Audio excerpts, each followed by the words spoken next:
台南市第13选区山地原住民的议员选举，因为某1位候选人涉嫌贿选，被地检署依照违反选罢法来起诉，嘛是因为6都头一件议员现金买票被起诉的案件。该事件不但伫选民之间传甲沸沸扬扬，甚至还有其他的候选人无端被波及。因此，伫选前的最后阶段，候选人吴宗坎嘛出面来痛批，希望会用个端正选风，反贿选。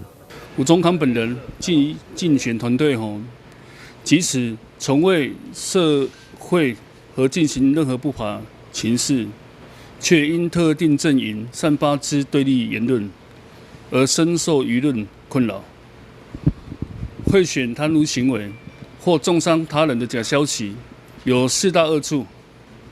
一是会致使选民深受扰乱，无法公正选出一个好的人才；第二是原住民民主的群体因为资讯的不对等、不对称与恶意的煽动，造成人心惊慌；三造成大社会的政策对原住民选举的污名化，还有负面的形象；第四，贿选、贪污、假消息等丑闻，也造成年轻世代对民主选举体制的失望。选前倒数的时刻，假讯息还有恶意的重伤的言论，可能受有心人操作，会越演越烈。在这样的情况，此刻期盼不分族群的每一个选民，可以用和平善良的心，团结在一起，为后代福祉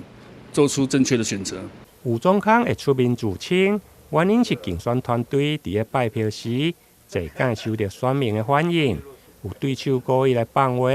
讲伊是被起诉的候选人，嘛有人讲伊是检举贿选的主导者，互伊受到不明的冤枉。至于原住民资讯较无对等，因此嘛特别出面来自称，希望会用个端正选风。